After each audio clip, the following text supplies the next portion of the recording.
हाय प्यारे दोस्तों, स्वागत है आप सभी का आपके अपने YouTube channel target with RB पे। तो हम हिंदी के कुछ महत्वपूर्ण प्रश्नों को संग्रह किए हैं और एक एक को प्रैक्टिस कराएंगे। तो चलिए वीडियो को शुरू करते हैं। पहला क्वेश्चन है, निम्न में पहला क्वेश्चन है, निम्न में अधिकरण कारक का प्रयोग हुआ है। तो आप सभी लोग बताएंगे कि कौन से शब्द में अधिकरण कारक का प्रयोग हुआ है। पहला है वाहनारूढ़, दूसरा ऑप्शन है सत्ताधीश, तीसरा ऑप्शन है गंगा जल और चौथा ऑप्शन है रेखा चित्र। तो आप सभी लोग आंसर देंगे कौन सा ऑप्शन सही होगा। तो इसमें पूछा गया है कि अधिकरण कारक, तो अधिकरण का सिंबल होता है, अधिकरण का सिंबल होता है में। अधिकरण का सिंबल जहां में आए, तो सत्ताधीश यहाँ में नहीं है, गंगा जल में भी नहीं आए, तो गंगा का जल होगा यहाँ पे, तो ये नहीं होगा। ये भी रेखा का चित्र होगा। यहाँ होगा वाहन पर सवार, वाहन पर या वाहन में।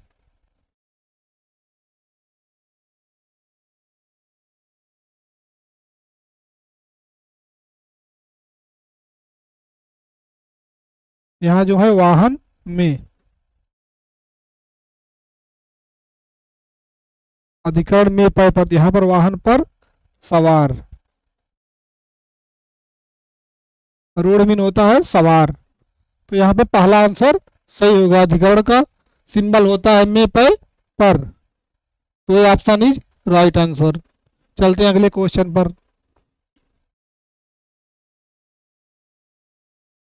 अगला क्वेश्चन है, मैंने आम खाया, यह वाक्य किस काल को प्रदर्शित करता है।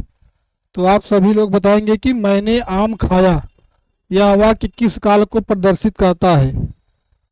पहला ऑप्शन है भूतकाल, दूसरा ऑप्शन है भविष्य काल, तीसरा ऑप्शन है वर्तमान काल और चौथा ऑप्शन है इनमें से कोई नहीं। तो आप सभी लोग बताएं कौन सा ऑप्शन सही है। तो मैंने आम खाया, वह जो है क्रिया कर चुका है, यानी कि आम को खा चुका है, तो यह भूतकाल होगा। पहला ऑप्शन इज राइट आंसर। चलते हैं अगले क्वेश्चन पर। तो अगला क्वेश्चन है, वह अगले साल आएगा, इस वाक्य में कौन सा कारक है। तो आप सभी लोग बताएंगे कि वह अगले साल आएगा।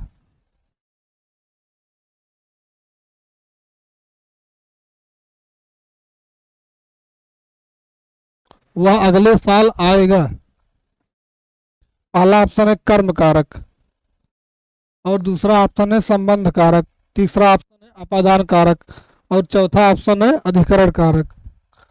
तो आप सभी लोग बताएंगे कि कौन सा ऑप्शन सही होगा। वह अगले साल, साल के अगले साल यानी में, यहाँ पे होगा में। कौन सा कारक है, तो इसमें में कारक है।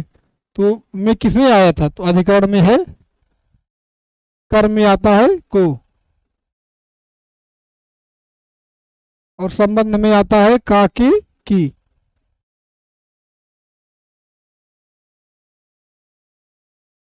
की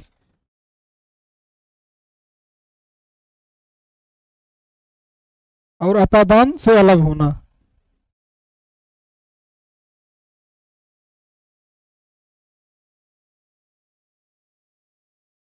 अधिकरण जो है में,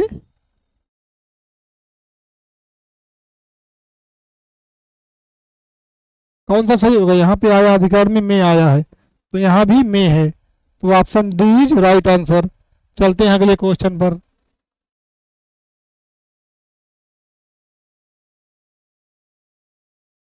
तो अगला क्वेश्चन है, व्याकरण में काल का क्या अर्थ होता है। तो आप सभी लोग बताएंगे कि व्याकरण में काल का क्या अर्थ होता है। पहला ऑप्शन है अंत, दूसरा ऑप्शन है समय, तीसरा ऑप्शन है पीड़ा, चौथा ऑप्शन है मृत्यु। तो आप सभी लोग कमेंट करेंगे कौन सा ऑप्शन सही होगा। व्याकरण में काल का क्या अर्थ होता है, तो व्याकरण में काल का अर्थ होता है समय। Option B is right answer. चलते हैं अगले क्वेश्चन पर। अगला क्वेश्चन है, भूतकाल के कितने भेद होते हैं। तो आप सभी लोग बताएंगे कि भूतकाल के कितने भेद होते हैं। तो भूतकाल को भी काल मुख्यतः तीन होते हैं। एक भूतकाल, एक भविष्यकाल और वर्तमान काल। तीन काल होते हैं। तीनों कालों को भी कई भागों में बांटा गया है कि जिससे जैसे कि भूतकाल को 6 भागों में बांटा गया है। तो चलिए हम एक को मतलब देख लेते हैं।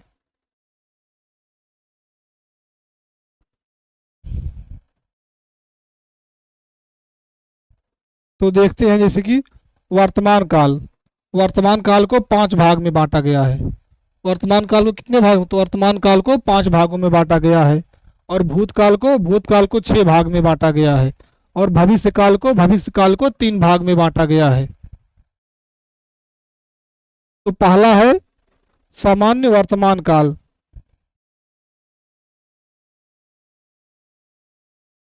पहला है सामान्य वर्तमान काल। सामान्य दूसरा है सामान्य पूर्ण काल। और तीसरा है पूर्ण वर्तमान काल। और चौथा है संदिग्ध वर्तमान काल।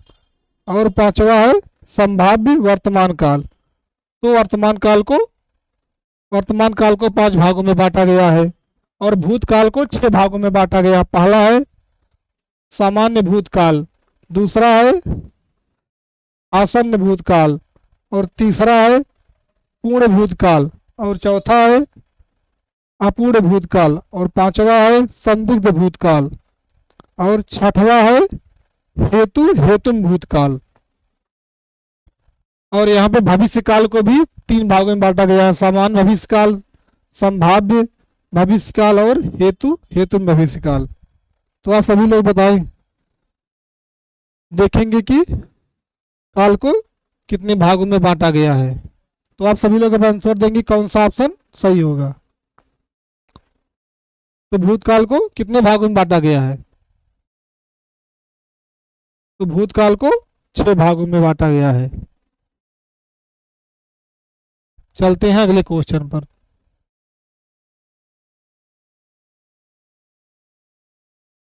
अगला क्वेश्चन है बच्चा गया, इस वाक्य में प्रयुक्त काल पहचाने। तो आप सब लोग बताएंगे कि कौन सा काल है। सामान्य भूतकाल, पूर्ण भूतकाल, भविष्य काल और सामान्य वर्तमान काल। बच्चा गया, तो आप सभी लोग बताएंगे कि यहाँ पे कौन सा काल होगा। तो option A is right answer. यहाँ पे सामान्य भूतकाल होगा। चलते हैं अगले क्वेश्चन पर। अगला क्वेश्चन है महेश गीत गा रहा था, इस वाक्य में प्रयुक्त काल पहचाने।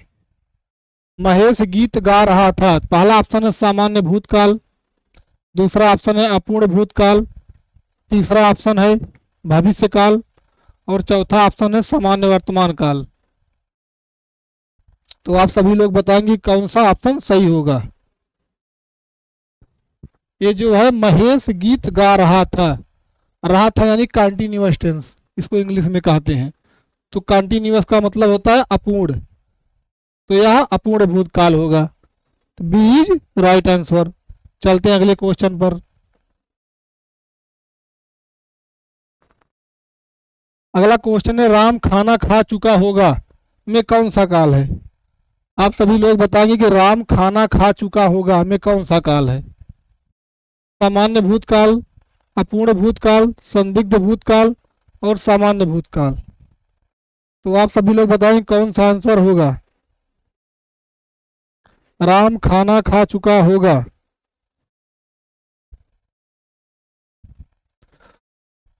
तो इसमें राम खाना खा चुका होगा, इसमें कन्फर्म नहीं है कि वह खा चुका होगा। अनुमान, एक प्रकार से यह अनुमान लगाया जा रहा है कि वह खाने को खा चुका होगा। यह कन्फर्म नहीं है खाया होगा कि नहीं, एक अनुमान लगाया जा रहा है। तो यहाँ पर होगा संदिग्ध भूतकाल। Option C is right answer. चलते हैं अगले क्वेश्चन पर।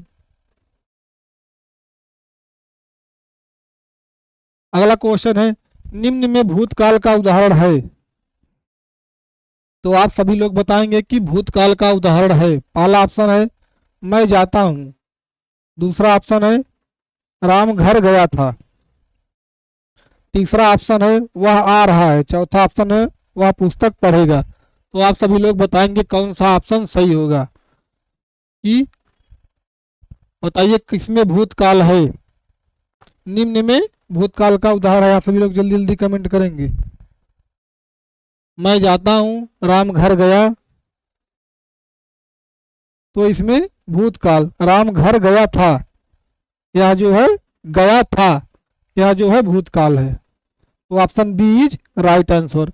चलते हैं अगले क्वेश्चन पर। छात्र स्कूल गए थे, इस वाक्य में भूतकाल का कौन सा रूप है।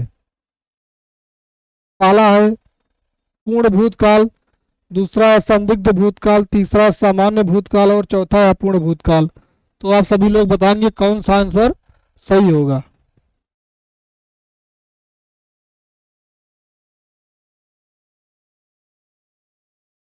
छात्र स्कूल गए थे, सभी लोग बताएंगे कौन सा ऑप्शन सही होगा।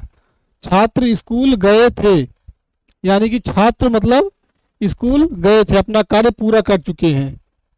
वह स्कूल गए थे, अपना स्कूल का काम पूरा कर चुके हैं, स्कूल जा चुके थे, इसलिए यहाँ पर पूर्ण भूतकाल होगा। Option A is right answer.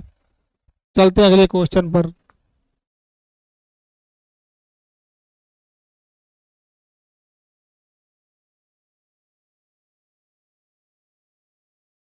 अगला क्वेश्चन है मेरी जेब में 10 रुपए हैं, वाक्य में प्रयुक्त काल कौन सा है।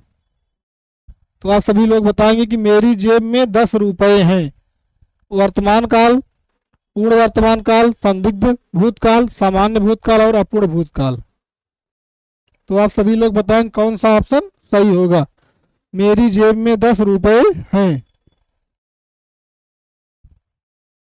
तो आप सभी लोग बताएं कौन सा ऑप्शन सही होगा। मेरी जेब में 10 रुपए हैं, यानी कि मतलब वो पूर्ण वर्तमान काल की बात कर रहा है कि उस समय उसके पास, उसके जेब में 10 रुपए हैं। तो पहला ऑप्शन इज राइट आंसर होगा। चलते हैं अगले क्वेश्चन पर।